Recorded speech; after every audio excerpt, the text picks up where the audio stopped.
उनका आपको पता है कि एक प्लान भी है, make in India initiative Bharat का, जिसके ऊपर भारत बड़ा स्ट्रांगली काम भी कर रहा है। तो ये जरा देखना है कि क्या इंडिया वाकई ही एक्सपोर्ट कर सकता है, या इंडिया इस पोजीशन में होगा कि वो वेपन सेल कर सके। क्योंकि कोविड-19 में तो इंडिया ने वैक्सीन तो एक्सपोर्ट की है, और वैक्सीन में चाइना का मुकाबला भी किया है। तो अभी क्या ऑल्टरनेट बन सकता है चाइना का, ये एक बड़ा सीरियस क्वेश्चन है। और और इंडिया चाहता है कि वो उसको एक मिलिट्री पार्टनर जो है इंडियन ओशन रीजन में और अफ्रीका में और आसियान में लिया जाए।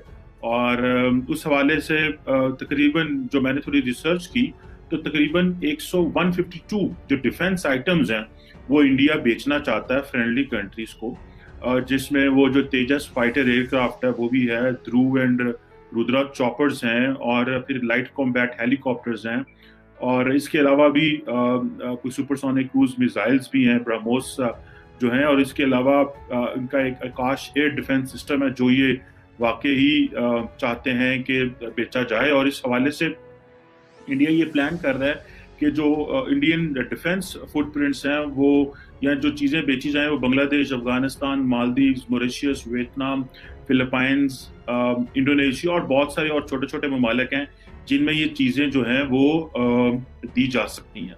लेकिन इसके साथ साथ मैंने थोड़ा सा एक एनालिसिस भी किया और ये समझने की कोशिश भी की कि क्या वाकई ही भारत जो है, स्टैटिस्टिक्स क्या कहते हैं। और स्टैटिस्टिक्स तो ये कहते हैं कि भारत के पास कैपेबिलिटी तो है, अगर इस हवाले से देखा जाए। लेकिन स्टैटिस्टिक्स, अगर मैं एक्सपोर्ट्स की बात की करूं कि इंडिया कितना असला एक्सपोर्ट कर पा रहा है या कर पाएगा, इसके ऊपर मैंने थोड़ी जब रिसर्च की तो एक आपको पता है कि एक थिंक टैंक है सिप्री के नाम से स्वीडन में, और उसको जब मैंने रिसर्च किया तो उसने जो जो डाटा मेरे सामने आया उसमें ये था कि 2015 से लेके 19 तक का जो लेटेस्ट डाटा है, ऑलमोस्ट 25 बड़े लार्जेस्ट एक्सपोर्टर थे आर्म्स के, और उनके क्लाइंट्स को मैंने देखा। तो इंडिया जो पहले जो दुनिया के बड़े 25 एक्सपोर्टर्स हैं उनमें से 23वें नंबर पे आता है, 23rd में। अच्छा, अगर देखा जाए 2010 से 14 में देखा जाए तो भारत की जीरो एक्सपोर्ट सिपरी शो कर है, शेयर ऑफ आर्म्स एक्सपोर्ट की बात कर रहा हूं, जीरो है। जबकि 2015 से लेके 2019 तक जो भारत का share of export as per Sipri है वो 0.2% है। ठीक है जी, सबसे पहले अमेरिका, रशिया, फिर फ्रांस, जर्मनी, चाइना 5वें नंबर पे आता है। और चाइना को क्योंकि भारत अपना कॉम्पिटिटर लेता और उसके मुकाबले में अपनी चीजें एक्सपोर्ट करना चाह रहा है, सो पिछले 4-5 साल में जो टोटल शेयर था एक्सपोर्ट का, वो चाइना का तो 5.5% था, लेकिन भारत का 0.2% था। अभी कैपेबिलिटी जैसे मैंने कहा भारत के अंदर है, और वो भी मैं बताता हूं कि किस तरह पिछले कुछ सालों में भारत ने अपनी जो आर्म्स प्रिक्योरमेंट है वो कम भी की है। पाकिस्तान ने भी कम की है, लेकिन भारत ने भी कम की है। और भारत के जो 2015 से लेके 19 तक एज पर सिपरी जो बड़े एक्सपोर्टर थे जिनको भारत ने असला एक्सपोर्ट किया, उसमें म्यांमार है तकरीबन 46%, श्रीलंका है जो मेन क्लाइंट है इनका, और तकरीबन 25%, फिर मॉरिशस है 14%। और ये तो हो गई कि एक्सपोर्ट के हवाले से। सो एक्सपोर्ट में भारत जो है वो राइट नाउ तो उसकी वो इतनी से नहीं है, लेकिन अगर कैपेसिटी की बात की जाए, कैपेबिलिटी की बात की जाए, तो उसमें भारत अपने आप को लेके आ सकता है। अच्छा, अगर इसी हवाले से डाटा चेक किया जाए इंपोर्ट्स का, तो वो ऑब्वियसली जो 40 लार्जेस्ट इंपोर्टर्स हैं आर्म्स के, उसमें भारत दूसरे नंबर पे आता है। ठीक है जी, 9.2% इंपोर्ट है टोटल दुनिया की जो इंपोर्ट्स वेपन आई है, पिछले 5 सालों में 9.2% भारत में आई है। अच्छा, उससे पिछले 5 साल चले जाए तो दुनिया की 14% जो बड़ी इंपोर्ट थी वो इंडिया के अंदर आई है। सो इंडिया ने पिछले 5 सालों में अपनी इंपोर्ट्स कम की हैं। अच्छा, इंडिया जो है वो सबसे ज्यादा जो अपनी इंपोर्ट्स लेता था वो तकरीबन 56% रशिया से लेता था, 14% इसराइल से लेता था, और फ्रांस से 12% इंडिया की इंपोर्ट है, ये पिछले 10 सालों में अगर देखा जाए। अच्छा, इसके साथ पाकिस्तान को देखा जाए तो पाकिस्तान भी 11वें नंबर पे दुनिया का बड़ा इंपोर्टर था। और हमारी पिछले 5 सालों में जो इंपोर्ट थी वो 2.6% थी पूरी दुनिया की इंपोर्ट का। अच्छा, उससे पहले 2010 से 15 में पाकिस्तान की इंपोर्ट भी 4.5% थी टोटल दुनिया की इंपोर्ट का। भारत 2010 से 14-15 तक दुनिया की 14% इंपोर्ट कर रहा था, हम 4.5% इंपोर्ट कर रहे थे। भारत अभी 2015 से 19 में भारत ने दुनिया का 9.2% असला इंपोर्ट किया, पाकिस्तान ने 2.6 किया। हमारी इतनी कैपेसिटी नहीं है। पाकिस्तान ऑब्वियसली, हम अपने आप को करना तो चाहते हैं कम्पीट, लेकिन ऑब्वियसली जब तक फंड्स नहीं होंगे, पैसा नहीं होगा, तो पिछले कुछ अरसे में पाकिस्तान के पास पैसा कम आया है, तो वेपन्स भी हमने कम प्रोक्योर किए हैं और थ्रेट्स को भी हमने रीडिफाइन किया कि किस तरह के थ्रेट्स और क्या चीजें हैं। पाकिस्तान ज्यादा अपना असला चाइना से लेता है 73%, रशिया से हमने 6.6 लिया, इटली से 6.1 लिया, और भी ऐसे ममालिक हैं जिनसे हमने लिया। इसके साथ साथ अगर देखा जाए कि 2010 से लेके 2019 तक अगर मैं कहूं, भारत ने 32% अपना असला इंपोर्ट कम किया, ठीक है जी। और पाकिस्तान ने 39% अपना जो असला है उसकी इंपोर्ट जो है वो कम की है।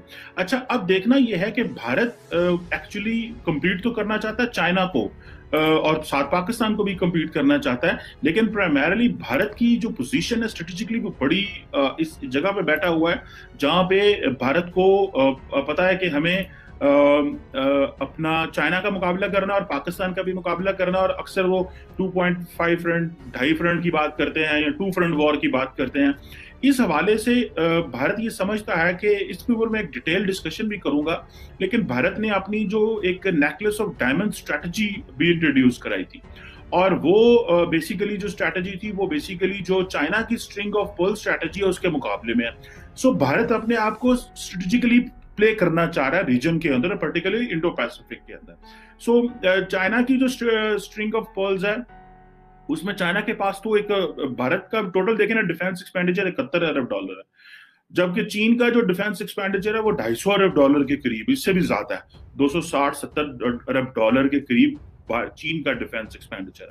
पाकिस्तान का तो हम तो कहीं भी नहीं फॉल करते, 10 अरब डॉलर के करीब ऑलमोस्ट हमारा डिफेंस एक्सपेंडिचर है, लेकिन हम समझते हैं क्योंकि हम कन्वेंशनल कैपेबिलिटी में भारत से कम्पीट नहीं कर सकते, so the only thing we have is the strategic.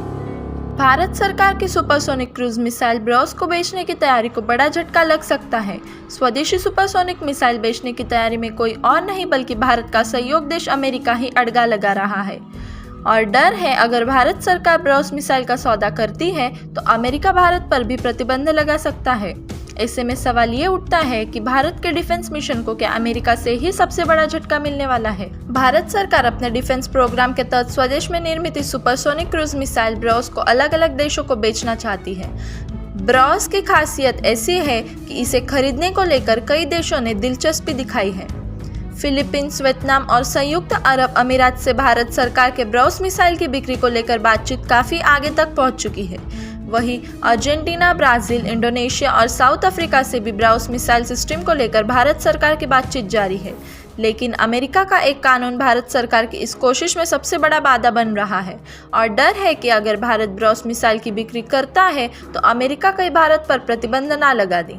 Bros missile Bharat में बनाया गया सुपरसोनिक मिसाइल सिस्टम है और इसे बनाने में भारत के सबसे पुराने और सबसे विश्वसनीय दोस्त ने मदद की है, लेकिन अमेरिका और रूस के बीच की लड़ाई से सब वाकिफ है और यहीं से दिक्कतें शुरू हो रही है।